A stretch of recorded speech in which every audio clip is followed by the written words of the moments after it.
Na san babu mamaki kuna ganin videos kalar wannan wanda suke tafiya viral. Wannan shi ake kira da sticky animation. Da kalar wannan animation za ku iya haɗa content masu ƙayatarwa wanda za ku dinga samun views masu yawa, har ma ku iya samun manyan kuɗaɗe a YouTube kamar yadda mutane da dama suke samu. Don haka a yau zan nuna muku hanyoyin da za ku bi wajen haɗa kalar wannan bidiyo a sauƙaƙe. A ƙarshen kuma zan bayyana muku wasu sirrika da za su taimaka muku wajen tafiya viral da kuma samun kuɗi cikin sauƙi da kalar wannan bidiyon. Domin haɗa kalar wannan bidiyo ɗin sai mun shiga ɗakuna daban-daban har guda 5. Saboda haka ku samu waje ku zauna, ku riƙe gurguru da lemonku kafin mu fara tafiya. Ɗaki na ƙarshe yana da matuƙar muhimmanci, saboda haka ku tabbatar kun kalli bidiyon nan har ƙarshe.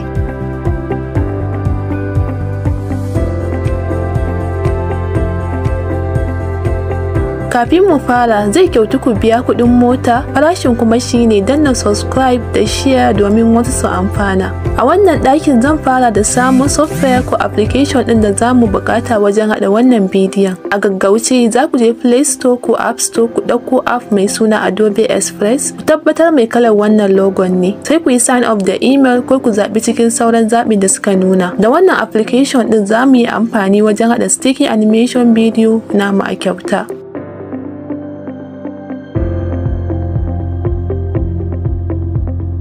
Wannan shine ɗakin haɗa script, wato labari ko kuma abin da muke so sticky animation ɗinmu ya faɗa. A cikin wannan ɗakin muna da zaɓi biyu. Na farko shine mu haɗa script ɗinmu da kanmu ta hanyar rubutawa ko kuma mu yi amfani da AI wajen haɗawa. Amma a wannan bidiyon zan nuna muku yadda za ku yi amfani da AI wajen haɗawa cikin sauƙi. Za mu yi amfani da ChatGPT. Za ku iya shiga ta website ɗin ko kuma application. Na ajiye link ɗinsu duka a description na wannan bidiyon. Ku duba, ku danna sai ku yi rijista. Daga nan sai mu rubuta cewa ya haɗa mana script akan abin da muke so. Misali, mu rubuta masa wannan prompt ɗin: generate a short Reddit comedy story for 30 seconds. Zaka iya saka shi ya haɗa maka script na kowane irin fage kake so, kamar tech, girki da sauransu.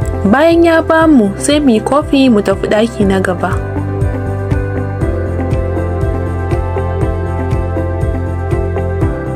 A wannan ɗakin za mu haɗo muryar da za mu ɗora wa sticky character ɗinmu. Za mu yi amfani da free text to speech website domin haɗo maganganun da muke so character ɗinmu ya faɗa. Yanzu za mu shiga browser mu yi searching TT speech.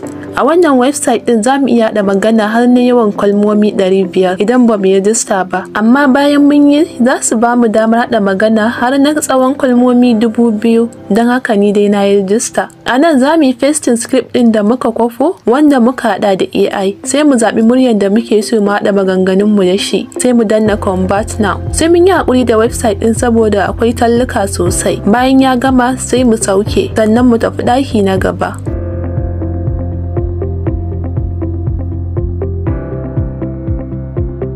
Yanzu fetur ya ƙare, ku yi karo-karo domin mu zuba mai ta hanyar danna subscribe da kuma kunna alamar ƙararrawa. Hakan zai sa ku dinga samun sanarwa daga lokacin da muka saka bidiyo. Kar ku manta, subscription kyauta ne domin ku, sannan zai matuƙar faranta mana idan kuka yi sharing domin wasu amfana. A cikin wannan ɗakin zan nuna muku yadda za ku yi amfani da Adobe Express wajen haɗa sticky animation. Da farko mu buɗe app ɗin, sai mu danna plus sign ɗin nan. Yanzu mu shiga quick action, sai mu zaɓi animate characters zai kawo mu nan. Za mu yi scrolling mu zaɓi sticky character da za mu yi amfani da shi, sannan mu zaɓi background da muke so. Ga su nan kala-kala. Sai kuma mu zaɓi size na social media shi ma. Yawanci an fi amfani da 9:16 aspect ratio saboda videos ne marasa tsayi, kuma ana saka su ne a irin su TikTok, Facebook da YouTube Shorts.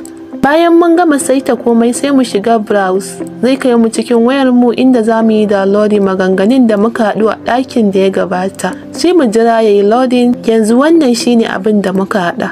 Life is a beautiful story that you must read until the end. Never stop at a sad chapter. The ending might just be beautiful. The happiness of others won't hurt you and their blessings won't take away yours. Live with sincerity and wish for others what you wish for yourself.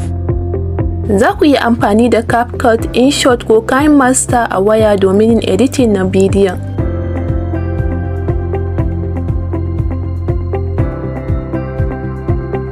Mun ci sa'a motar mu ta iso da mu ɗaki na ƙarshe, kamar yadda na yi alƙawari a farko. Na san da yawan ku kuna jira mu iso wannan ɗakin. Idan kuna son fara da sticky animation video kuma har ku iya samun kuɗi da shi, abin da za ku yi shine na farko ku shiga AI ya ba ku script na videos akalla 10 zuwa 20, sai ku haɗa videos na sticky animation. Na biyu sai ku ƙirƙiri YouTube channel sannan ku yi optimizing nashi. Optimization kamar gyarawa ne kawai. Idan baka san yadda ake yi ba, ka duba description na wannan bidiyon. Na ajiye course a kyauta a kai, amma mutum 10 na farko su ne za su samu a kyauta. Daga nan sai ka yi akalla sati 1 zuwa 2 kana amfani da channel ɗin wajen yin engaging a YouTube kafin ka fara ɗaura wa'innan videos ɗin da ka yi. Daga ka fara kuma ka ci gaba da yi babu ƙaƙƙautawa. Hakan zai taimaka maka wajen saurin tafiya viral da kuma zama consistent da samun engagement a channel ɗinka, har ka samu cike ƙa'idojin fara samun kuɗi a YouTube. Idan wannan ya taimaka, ina fatan za ku yi mana subscribe, like, share da kuma comment akan abin da za ku iya cewa. Mun gode da kasancewar ku har zuwa wannan lokaci, da mun sake haɗuwa a bidiyo na gaba.